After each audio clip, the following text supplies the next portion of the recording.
Hello, everyone, and welcome to the concession stand here on the KB Radio Network. I am your host, Kevin Reed, and this is the review of Netflix's new action thriller starring Matt Damon and Ben Affleck, The Rip. In this film, a group of Miami cops discover a stash of millions in cash, leading to distrust as outsiders learn about the seas, making them question who to rely on. This film is written and directed by Joe Carnahan, and this is, I think the third time Matt Damon and Ben Affleck have teamed up in a film, maybe fourth, because they just did Air about a year or so ago.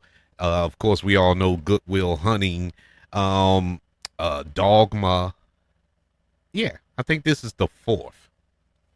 If I'm wrong, I'm more than certain I will be corrected online.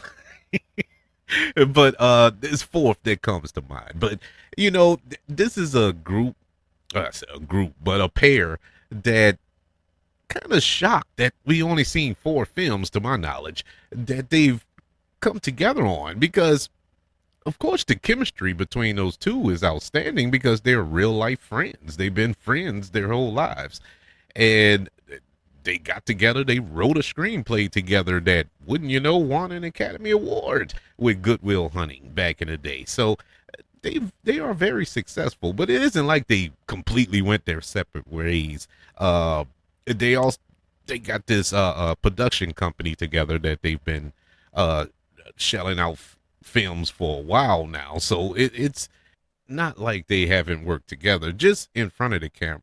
Oh, it was another one. There was another one. The Ridley Scott film. Oh God, why is the name escaping me? It's a period film. Came out 2 years ago. Something about a duel. I know. Oh man, Adam Driver is in it, I think. Oh man, this is gonna kill me.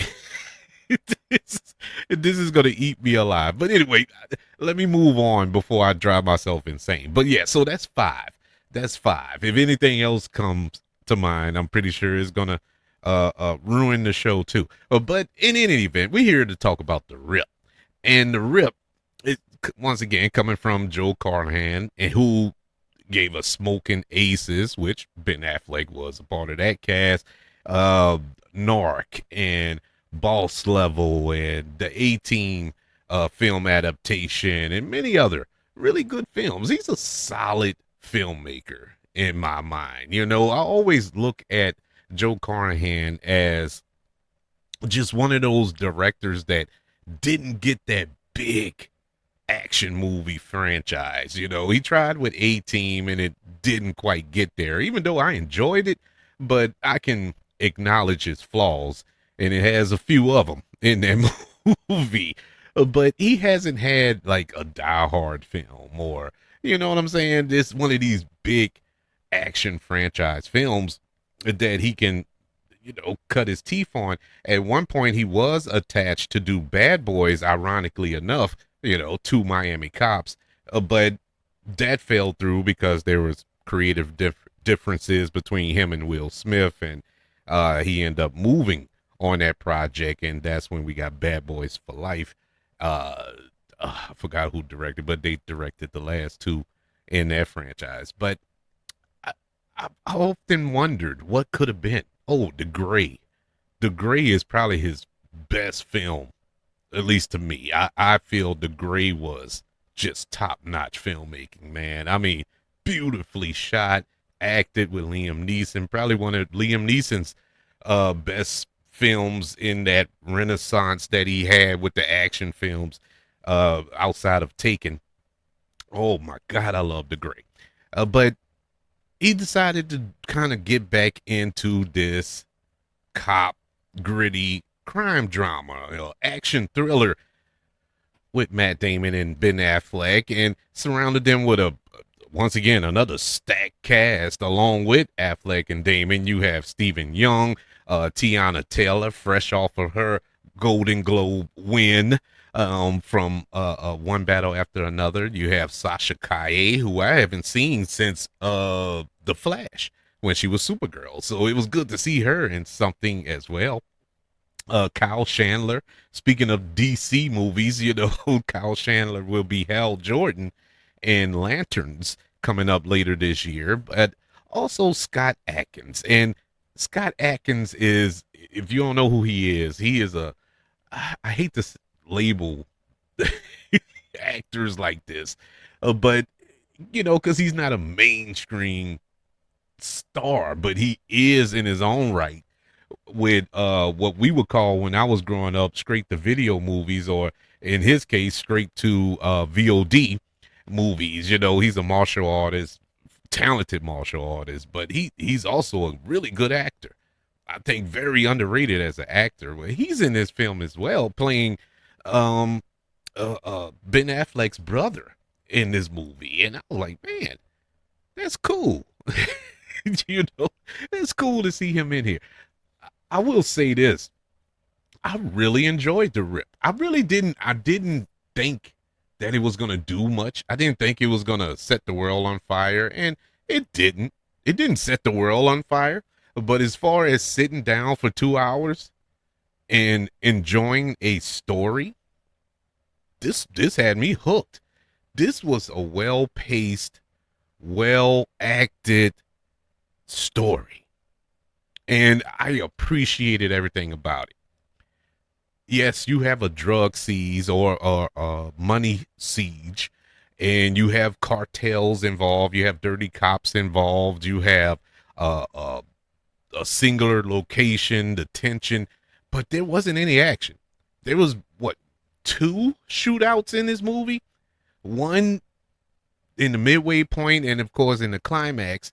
But is aside from that, this was character driven. This was dialogue driven, and I wasn't expecting that. I really thought this was going to be a bang bang shoot 'em up type movie.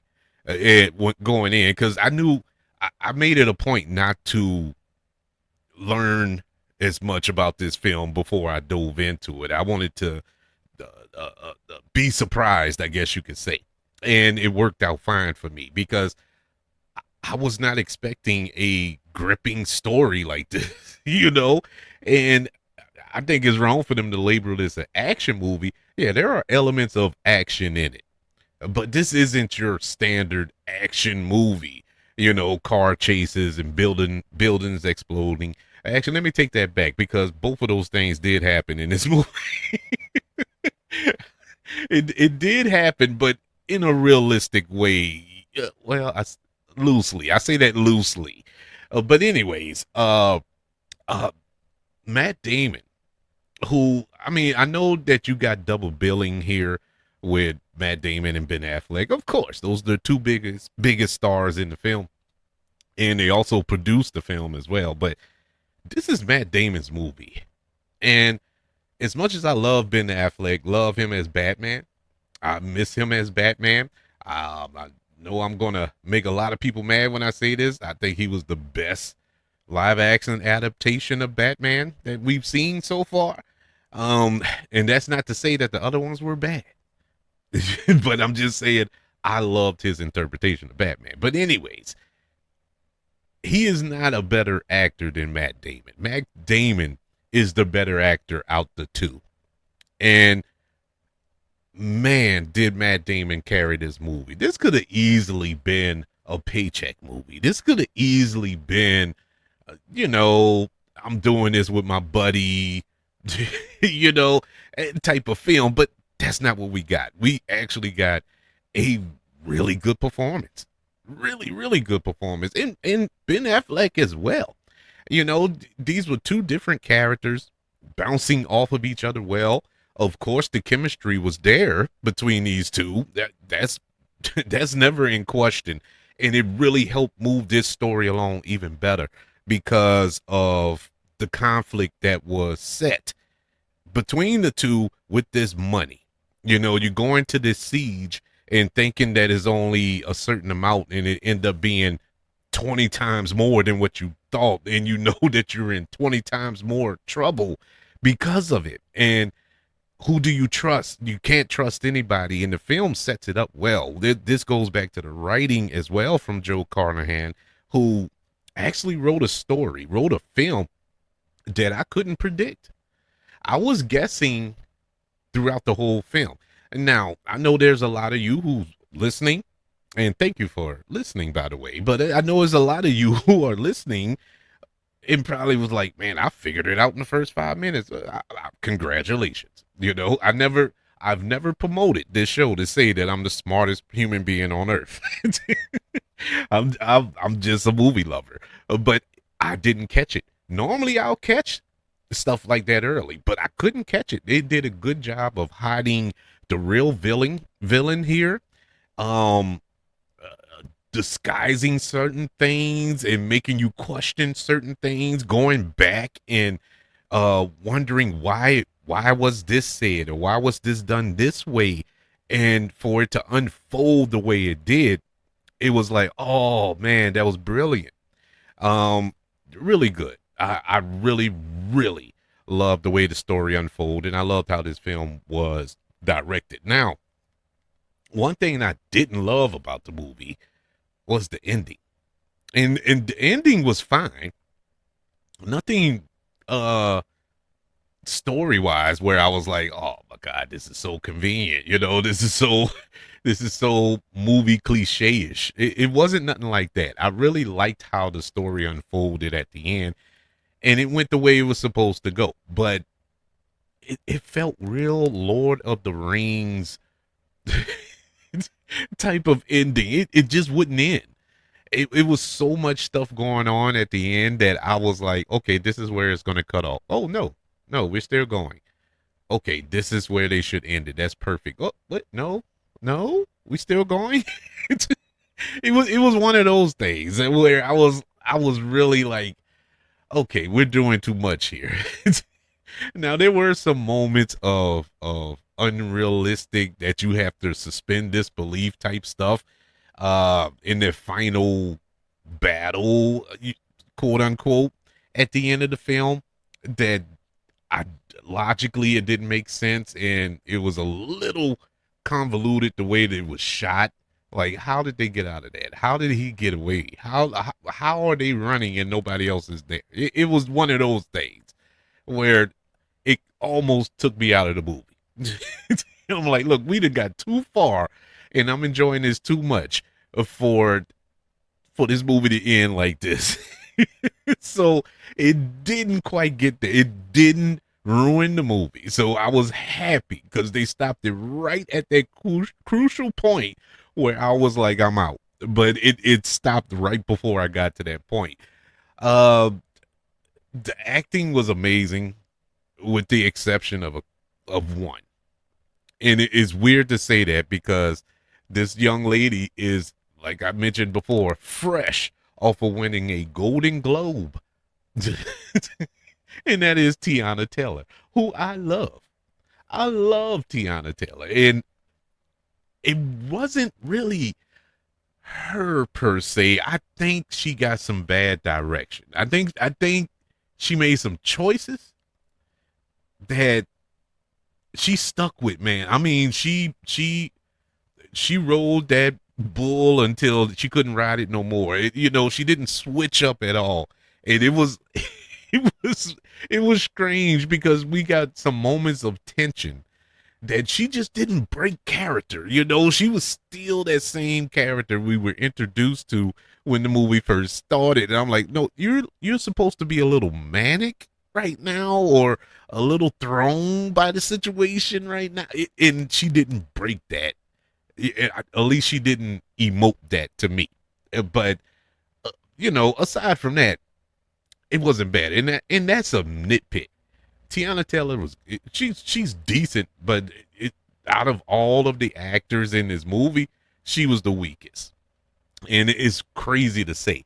And now, with that being said, I don't know what the big brouhaha about her performance in one battle or over another or after another was highly celebrated the way it was. It was a good performance, but I don't understand the awards. you know, Maybe I need to watch it again. But it just it didn't scream award worthy performance from me. But fine. Congratulations to her though. She's earned it and she deserves it. Yeah, that woman works hard. So no shade. I'm not throwing shade at her. But aside from that, this movie was really good, man. I think it was surprisingly pleasant, if that makes sense for an action thriller. But I think it will catch a lot of people off guard, uh, going into it thinking you're going to get this bad boy style movie, but you're not getting that. This is more of a Law and Order episode. And I'm fine with that because I like Law and Order. Now, oh, another thing I wanted to mention that is kind of a knock, and this is just me.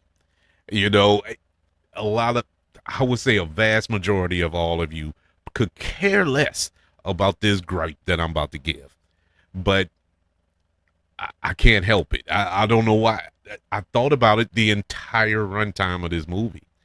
I was just sitting there wondering why was this, and that is simply why is this film set? Well, I know why it was set in Miami. The movie is set in Miami because you had the cartel element and all that there connected to it, and I think this film is based on a true story or actual events or something to that effect. It probably happened in Miami, so I get that. But the part that confuses me, everybody in this cast, or the vast majority of this cast, is from Boston. And not only are they really from Boston, not the characters, I'm talking about the actors, but not only are they Bostonians or whatever they call themselves, you can even hear the Boston accent when they talk. And I'm like, why is this in Miami? Everybody spoke with a Boston kind of a Massachusetts accent. Everybody's from Matt Damon, Ben Affleck, of course, they're from Boston. Sasha Kaye, she's from Boston. Kyle Chandler, I believe, is from Boston. I could be wrong. Actually, I am. He's from New York. I think he's from Buffalo or something like that. And now Tiana Taylor is from New York City. But that's beside. They're East Coast. The majority of this cast is East Coast people. It's weird. It was just weird to hear their Boston accents in certain scenes. It wasn't spoken like through the whole movie. You know, it didn't sound like The Departed. It was just at certain moments you can hear it coming out. It just felt weird, and I'm like, aren't they in Miami? Wouldn't it have been easier to not learn a Miami accent, because I don't think Miami has a actual dialect that sets it apart from everybody else. But it just felt weird. Whatever. It would have been easier to kind of set it in Boston, but I get because of the cartel and all that. Not to say that there's no cartel in Boston. Well, maybe mob. I don't know. Let me shut up before I get whacked. But anywho's, other than those little gripes there, the rip was good. I enjoyed it. Thought it was decent. Netflix was the perfect place for it. I'll just put it like that. I don't think this would have did well theatrically. Hence, it's on Netflix.